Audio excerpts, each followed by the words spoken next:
और वो कितना प्रचंड धूप होता है। उस धूप में अगर हवा चलती है तो क्या वो हवा महसूस होता है? पसीना बहता रहता है, गला सूखा रहता है और लालसा ये होती है कि कहीं जल मिल जाए, कहीं छाया मिल जाए तो हम अपने प्यास को बुझा लें, और छाया कहीं मिल जाए तो हम थोड़ा से सुनता लें। तो उस छाया को लेने के कहाँ जाओगे? पेड़ के नीचे। एक प्रचंड धूप है, खेतों में हो या रास्ते में चल रहे हो तो हवा चल रही है, वो महसूस नहीं होगा।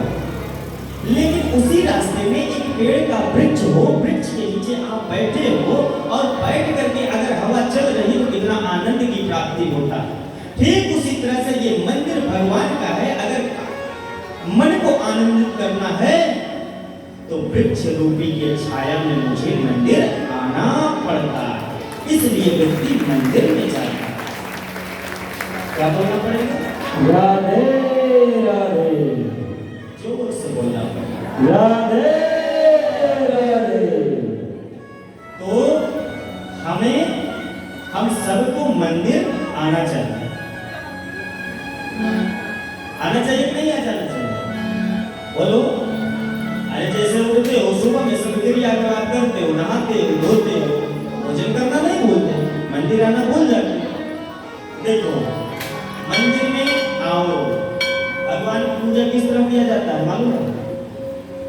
अधिकांश जहां प्रभु कृष्ण की मूर्ति हो और जहां प्रभु राम की मूर्ति हो, वो पूजन सामने से नहीं किया जाता है। क्यों जानते हैं? जब आप पूजन करने चलते हो कृष्ण और राम की ना,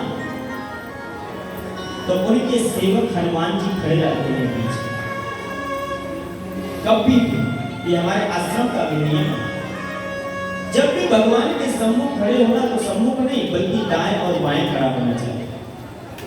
जब आप प्रणाम करते हो ना, एक तरफ भगवान को प्रणाम करते हो, पीछे हनुमान जी खड़े हैं, आपका पैर हनुमान जी के पीछे हो जाता है, सामने हो जाता है। तो जितना आप पूर्ण करते हो ना उसमें कई गुना पाप लगते हैं। इसलिए प्रणाम भी करो, कभी सावधान दंडवत करो। तो अगर हम ऐसे बैठे हैं तो आप ऐसे मुंह झुका करके प्रणाम करना चाहिए, क्योंकि हमेशा राम और कृष्ण के बहुत बड़े उपासक हनुमान जी होते हैं, ये हमेशा उनके दरबार पे बैठे रहते हैं। जब भी आप मंदिर जाओ तो सामने से नहीं बगल से प्रणाम करो। बचाओ ना, ताली का बचाओ। समझ में आई बात? ये हमारा कर्तव्य होना चाहिए। तो नंद बाबा पहाड़ों की पूजा कर रहे हैं, एक तरफ कृष्ण भगवान खड़े हैं और दूसरे भगवान तरफ कृष्ण का स्वरूप उस पहाड़ में दिखाई दे रहा है। तब क्या होता है? पूजन होता है, पाठ होता है। तब सबसे प्रिय क्या है कृष्ण के जानते हो? गौ मां। क्या है? गौ मां, गाय, जिनके अंदर 33 कोटि देवता विराजमान है। अब सुनो, गाय के गोबर से और गौमूत्र से क्या लाभ है? एक बार सभी देवी देवताओं में ये हुआ, बहस हुआ, और गौ मां ने निमंत्रण सबको दिया कि जो जो आना चाहते हैं वो मेरे शरीर में निवास करें, जो जो आना चाहते हैं वो मेरे शरीर में निवास करते हैं। तो सभी देवी देवता जल्दी जल्दी जल्दी जल्दी अपने आश्रम से, अपने घर से निकले और मां गौ में निवास कर गए। लेकिन विष्णु की पत्नी लक्ष्मी और विष्णु के चरणों से निकली हुई गंगा, ये दोनों अपने आप को स्पेशल समझते थे कि मेरे लिए कोई आएगा लेने। ध्यान से सुनना, मेरे लिए कोई आएगा लेने, तब हम चलेंगे। अब वहां से पहले सभी देवी देवता विराजमान हो गए गौ मां में, और यहाँ डुबकी पिट गई कि अब कोई स्थान नहीं है, जिसको आना हो सो आ जाओ। ये आवाज लक्ष्मी और गंगा मां में पहुंची तो दौड़ी दौड़ी भाग करके आई, और जब भाग करके आती है तो कहती है मेरे लिए स्थान कहाँ है? ध्यान से सुनिए, लक्ष्मी जी कहती है अरे गौ मां ये बताओ तुमने तो निमंत्रण दे दिया और स्थान कहाँ है? बोले कि देखो स्थान सिर्फ दो जगह है। कहाँ कहाँ? एक गौमूत्र में और एक गाय के गोबर में। तो बिना सोचे समझे गाय के गोबर में लक्ष्मी जी का वास हो गया और गौमूत्र में गंगा जी का वास हो गया।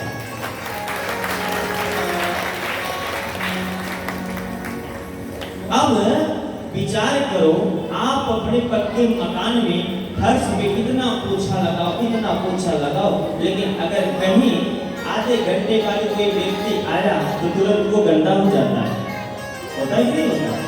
और आप अपने किसके पास कच्चे मकान थे, हाथ ऊपर करो पहले। कच्चे मकान पहले हुआ करते थे ना। अब बताओ, गाय के गोबर से लिपाई होती थी कि नहीं होती? आज भी तो जाओ देखो, जिनके यहाँ कच्चे मकान हैं, अगर गाय के गोबर से वो आंगन लिपा जाता है, गाय के गोबर से वो घर लिपा जाता है ना, वो हफ्तों भर वैसा ही बना रहता है जैसे प्रथम दिन आप लीपे थे। ये है लक्ष्मी का वास। घर में लक्ष्मी का वास गोबर के रूप में होता है। अगर आप कहीं अनुष्ठान पूजा करते हो और उस पूजन में गंगा जल नहीं है, तो आप अगर गाय बांधे हो गौमूत्र को लेकर के अपने घर को पवित्र नित्य दिन प्रतिदिन करो, कभी कलयुग का वास नहीं होगा। गोबर की लिपाई करो, घर में कभी कलयुग का वास नहीं होगा। क्या बोलना पड़ेगा? राधे राधे। जोर से राधे राधे। और जोर से राधे राधे। महाराज, गौ की सेवा इसलिए होती है कि उसमें 33 कोटि देवी देवता विराजमान है। हम अपने घर में गौ सेवा करते हैं तो समझ लो बहुत बड़ा तीर्थ कर रहे हैं, बहुत बड़ा तीर्थ। अगर हम अपने घर में गौ सेवा नहीं कर रहे हैं तो कुछ भी नहीं कर रहे। और सुनो, अब लोग कहोगे महाराज जी हम लोग तो फ्लैट में रहते हैं, गौ सेवा कहाँ हो पाएगी? आपका मन होना चाहिए। कहीं जाओ, धर्मशाले में जाओ, गौ बंधी हुई है, अपने से कमाया हुआ धन दशांश अंश गौ की सेवा में लगा दे, वो गौ सेवा है, वो गौ सेवा। अब सुनो, गौ सेवा किस प्रकार किया जाता है? कितने लोग अपने घर में गाय बांधते? कुछ लोग हो जो घर में गाय बांधे हो, कोई है यहाँ पे? हाँ, गौ सेवा। सुनो, गौ सेवा किसको करते हैं? अगर कोई भी व्यक्ति अपने घर में गाय को पानी करके भोजन करा रहा है, नहला रहा है, धुला रहा है, उसकी सेवा कर रहा है, तो वो गौ सेवा है। लेकिन उसको नहलाने के बाद, भोजन कराने के बाद, उसको सुख सुविधा देने के बाद अगर वो गाय बच्चा देती है और बच्चा का हक कोई छीन लेता है, वो गौ सेवा नहीं है, वो तो तुम स्वार्थ बनकर के उसकी सेवा कर रहे हो।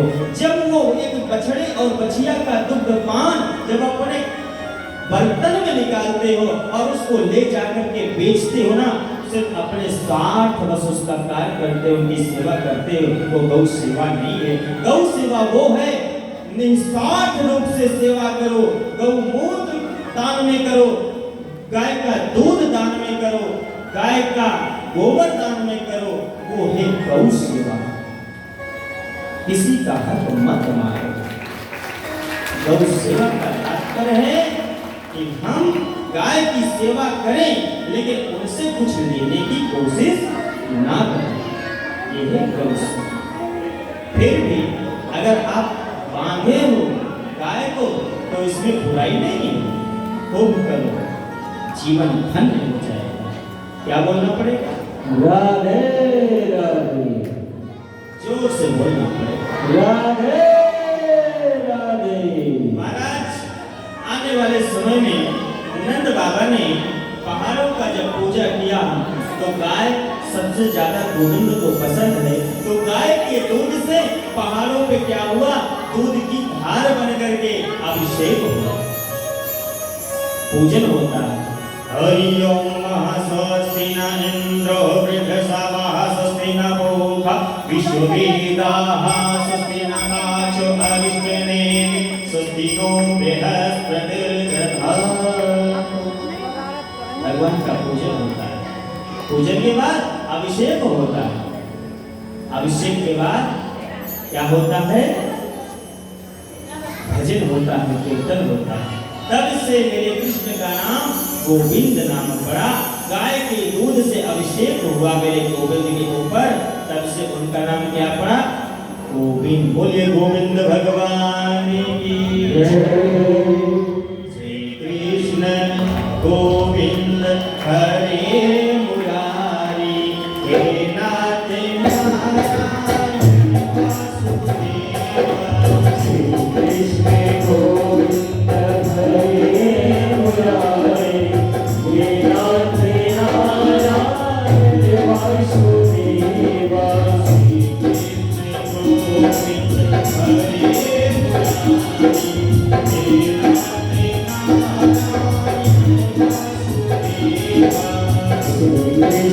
गोविंद हरे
कन्हैया कहते हैं आ जाओ मेरे प्यारे, तुम्हारी जरूरत तभी तो मामला सेट होगा। इंद्र ने मेघों को आदेश दिया कि मेघ गर्जन करो, अब वर्षा शुरू करो। अब वर्षा प्रारंभ हो जाती है चरसिया।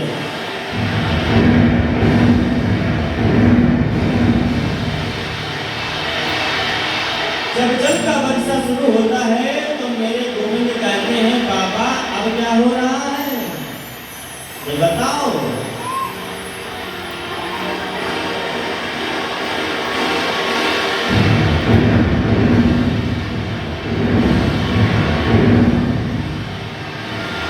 बोले अब बताओ।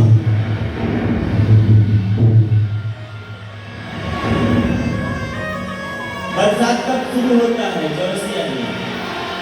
बरसात कब शुरू होता है? जो 4 महीने का बारिश आता है, जून से शुरू हो जाता है, जून जुलाई अगस्त सितंबर, है ना। और सितंबर के बाद वर्षा कम होने लगती है, ध्यान से सुनिए। और दीपावली कब होता है? अक्टूबर या नवंबर के महीने में, है ना।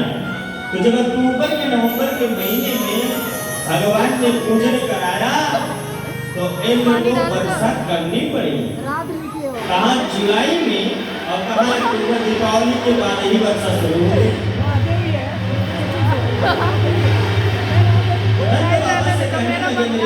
बाबा देखो यही है सबसे बड़ी पूजा। आप पहाड़ों की पूजा किए अगर इंद्र की पूजा किए होते तो आपको कितने महीने रुकना पड़ता। तब जून जुलाई का मौसम आता था, बारिश होती, और यहाँ देखो पूजा किए नहीं, चकाचक बारिश शुरू। बताओ इतने कंजूस हो तुम लोग, हम समझ नहीं।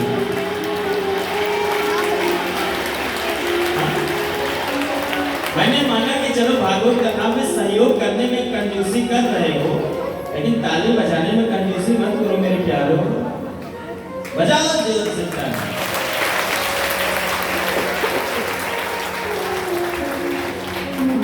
तो नंद बाबा बोले हाँ लाला तुमने तो बहुत अच्छा कहा, और मैं तो जाना ही नहीं, अब तो हमेशा पूजा चलेगी ये तुम गोवर्धन महाराज।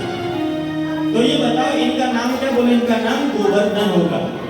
इनकी विशेषता क्या है? इनकी विशेषता ये है, जो गोवर्धन महाराज जी से अपने जीवन में जो भी मनोकामना लेकर के आएगा उसका मनोकामना पूर्ण करेंगे गोवर्धन जी।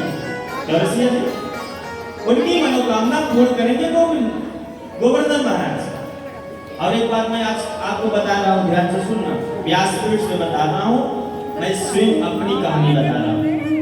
जब मैं श्रीमद् भागवत कथा का प्रारंभ किया ना चौरसिया जी, तो मैंने सर्वप्रथम गोवर्धन महाराज जी की परिक्रमा लगाई और ये मस्तक उनके चरणों में साष्टांग दंडवत प्रणाम किया, और मैं कुछ नहीं मांगा, मैं यही मांगा गोविंद मुझे बस वो कृपा कर दो जिससे कि मैं तुम्हारे चरित्र और चित्रण को देश विदेश पूरे भारत में मैं गायन करता रहूं और एक धर्म की स्थापना करता रहूं, पूरे संसार राममय और कृष्णमय हो जाए भागवत से, यही मेरी कामना है। बोले गोवर्धन महाराज जी की। मैं स्वयं परिक्रमा लगा करके तब ये श्रीमद् भागवत कथा को प्रारंभ किया। तो ये है महिमा। इंद्र भगवान वर्षा शुरू कर दिए, अंत में बारिश में पूरा गोकुलवासी डूबने लगे। ध्यान से सुनना,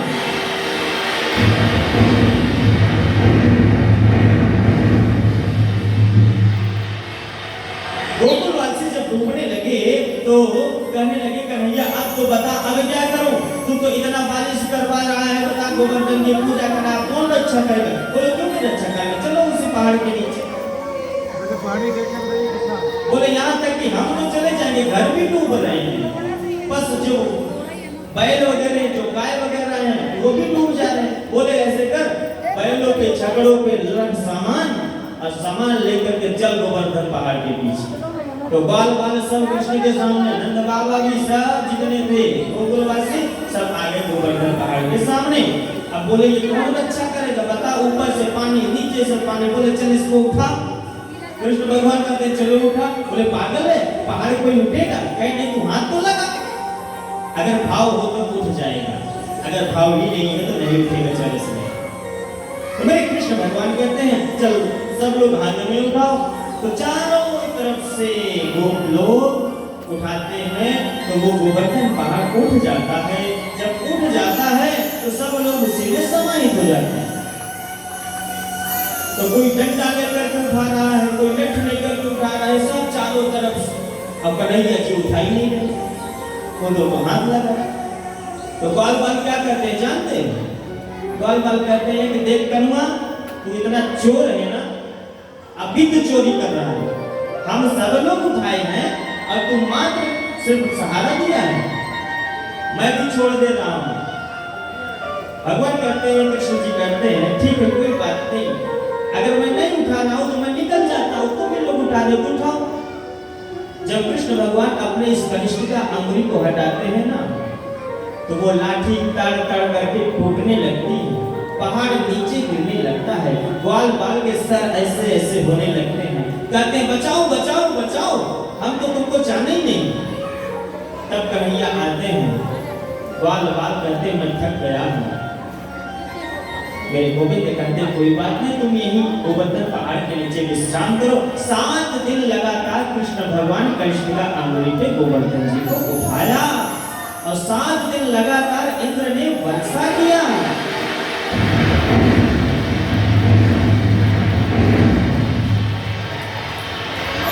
और जब 7 दिन वर्षा किया तो इंद्र एकदम नतमस्तक हो गया, भगवान के सामने आया और कहने लगा कि प्रभु तुम्हारी लीला तुम ही जानो, मेरे मन में भी जो अहंकार था ना उसको दूर करो। मेरे गोविंद मुस्कुराते हुए कहे, इंद्र तुमको मैं बनाया हूं, तुम मुझे नहीं बनाया। तुम मेरे शरीर के अंग हो और ये जितने भी जीव प्राणी है ना, ये मेरे भी हैं। अरे अच्छा आ रहा है, सब कुछ आ रहा है। जीव अंश अविनाश, सबके अंदर मैं हूँ और मेरे अंदर सब। क्या बोलना पड़ेगा? राधे राधे। तो ये गोवर्धन महाराज हैं जो साक्षात कृष्ण भगवान वहां वृंदावन में स्वरूप में विराजमान है। जो भी भक्त गोवर्धन के साथ कोष की परिक्रमा लगाता है उसके सारे मनोरथ पूर्ण होते हैं, जो भी मांगता है उसको भी मिलता है। और ये गोवर्धन ऐसे वैसे पहाड़ नहीं महाराज, यही पहाड़ में हनुमान जी भी लेकर के चले थे। इसी पहाड़ में सजीवन बूटी थी। आइए हम उन पहाड़ों को नमन करते हैं। पत्थर की राधा प्यारी, पत्थर के कृष्ण मुरारी, पत्थर की राधा प्यारी, पत्थर के कृष्ण मुरारी, पत्थर की राधा प्यारी, पत्थर के कृष्ण मुरारी, पत्थर की राधा प्यारी, पत्थर के कृष्ण मुरारी। ये हमारे मंदिर के हनुमान मंदिर के दूसरा अध्यक्ष श्री गोयल जी हैं, जिनके बहुत बड़ी सहयोग से ये कथा चल रही है। जोरदार तालियों के साथ में हमारे दूसरा अध्यक्ष जी को सहयोग सम्मान किया जाए। जय जय श्री राधे राधे राधे।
Thank you.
महादेव की माने कैसी लीला रची खुद जगते मृतकाई काले पत्थर सारे वही मारे कैसी लीला रची को जगते पत्थर धन को मिला इसमें सब कुछ बता पत्थर को मिला जिसने सब कुछ बता ओ पत्थर की जगह जगह पर बोले भंडारी पत्थर की माता प्यारी पत्थर के कृष्ण प्यारी पत्थर से पत्थर किसके आओ की प्यारी मीठी मीठी तालियों के साथ में गोविंद को आस्वादन करो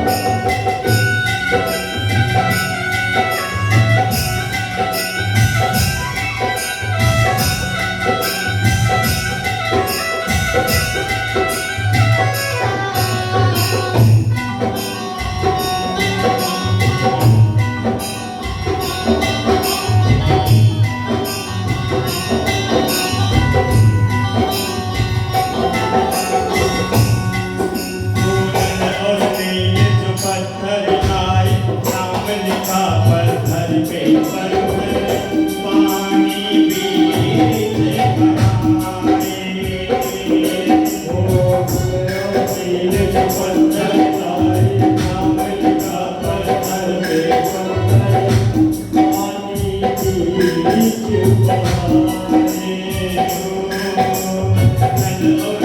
जो पत्थर लाए नाम लिखा पत्थर पर पानी बीच बहाए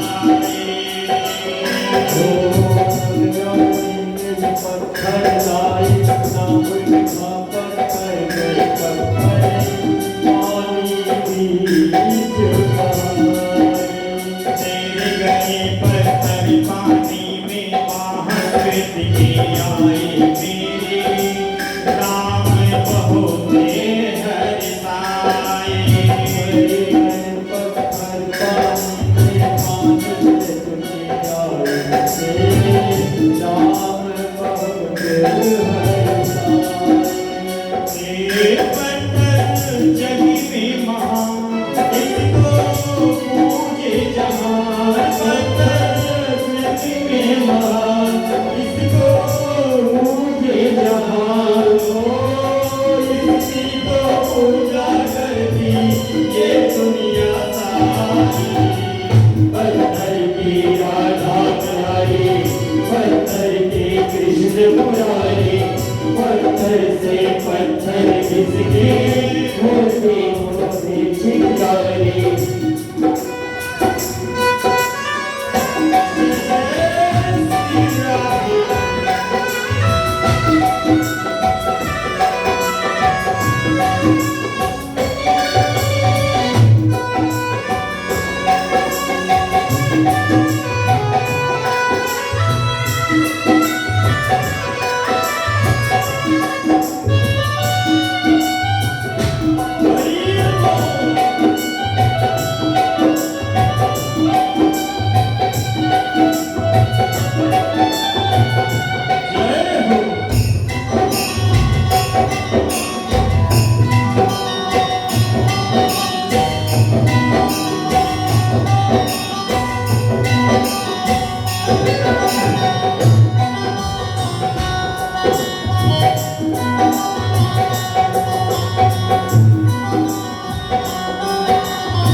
वीर पुरुष हर्षाए।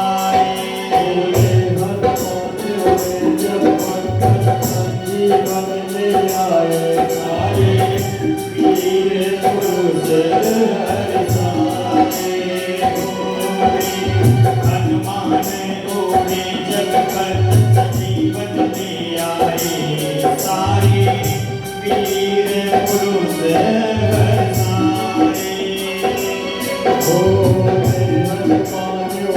जब पत्थर संजीवन में आए सारे वीर पुरुष हर्षाए।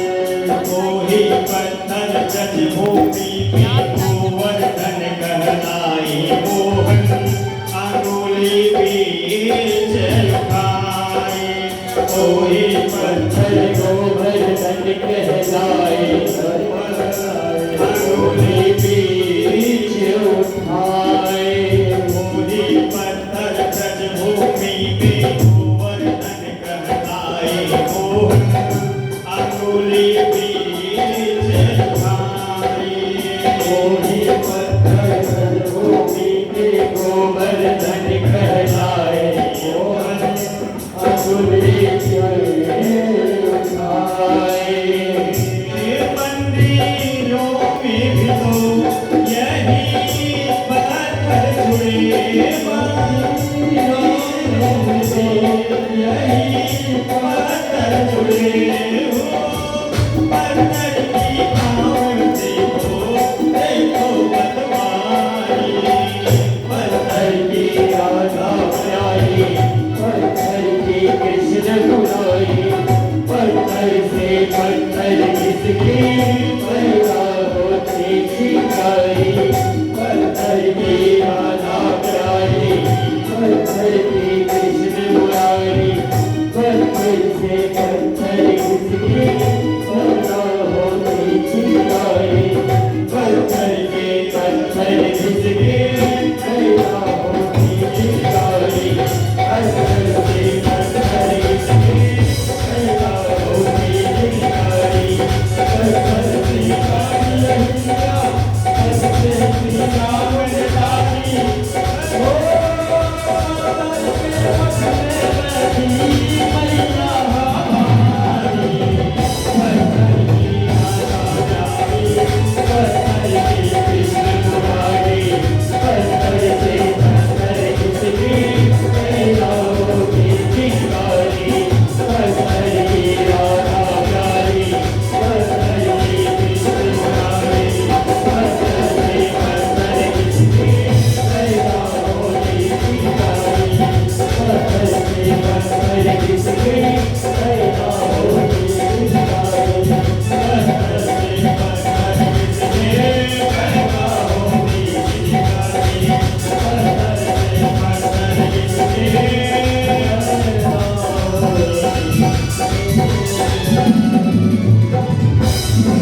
महाराज जी की जय। क्या बोलना पड़ेगा? राधे राधे। ये गोवर्धन महाराज जी कहलाए और ऐसी कथा से सुखदेव जी परीक्षित जी को समझा रहे हैं। कथा आगे की ओर बढ़ती है। भगवान बहुत सुंदर सुंदर लीला करते हैं। एक दिन भगवान ग्वाल बाल के साथ में गेंद खेल रहे थे और वो गेंद, ध्यान से सुनना भैया, शांति का परिचय बनाओ। हम जान रहे हैं प्रबंधक जी की व्यवस्था में जगह छोटी हो गई, हाँ? लेकिन जगह छोटी नहीं है मेरे प्यारे, मन छोटा है ना। मन को बड़ा बनाओ।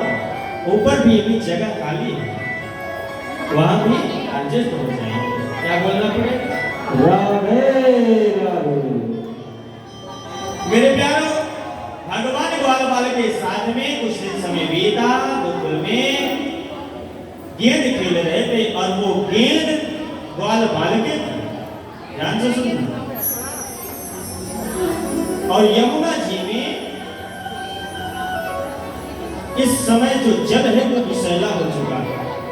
कब की बात कर रहा हूं? जब कृष्ण भगवान बना। विषैला क्यों हुआ? नाग देवता के कारण। वो हमेशा उपकार मारता था, जहर पे जहर, जहर पे जहर निकालता था। और जो यमुना जी के जल में पशु पक्षी या गाय जल पीते थे वो मूर्छित हो जाता है। और उनको भी उद्धार करने के लिए ग्वाल बाल का बहाना लेकर के मेरा गोविंद मेरा कृष्ण ने गेंद खेलना शुरू कर दिया। नंद बाबा और माँ यशोदा इतने प्यारे हैं मेरे प्यारों कि अगर तनिक से भी नंद बाबा के अगर आंख से ओट हो जाते मेरे कृष्ण भगवान तो कोई चिंता नहीं, लेकिन अगर यशोदा माँ के आंखों से अगर ओट हो जाते ना तो यशोदा माँ का समझ लो कि आधा प्राण ही निकल जाता, मेरा कन्वा कहाँ गिरा। अंत में वो गेंद खेलते खेलते खेलते खेलते यमुना के तट पे पहुंचे और ऐसे कृष्ण भगवान ने लीला रची, ऐसे पैरों से उछाला कि वो गेंद जाकर के यमुना जी में समा। एक बात पूछता हूँ, ध्यान से सुनो। आप गेंद खेलो और वो गेंद को एक बार आजमाओ, कुएं में डाल दो, क्या वो गेंद डूबेगा कि ऊपर रहेगा? ऊपर रहेगा ना। लेकिन मेरे गेंद गोविंद का नीचे गया, छोड़ करके देख ले। तो वो जब गेंद नीचे गया तो मेरे गोविंद बोले अब मामला सेट हो गया, अब फिट हो गया। अब क्या हुआ? गोविंद मेरा फोन कहाँ है? जब गेंद डाल दिए ग्वाल बाल में तो ग्वाल बाल रोने लगे, झगड़ा करने लगे, कब तूने मेरा गेंद डाल दिया, अब बता कौन ले आएगा? छोटे छोटे जब आप लोग थे तो आप लोग भी झगड़ा किए होंगे। हाँ, जब आप सबका विवाह नहीं हुआ होगा तो सखियां जब होती है ना, हाँ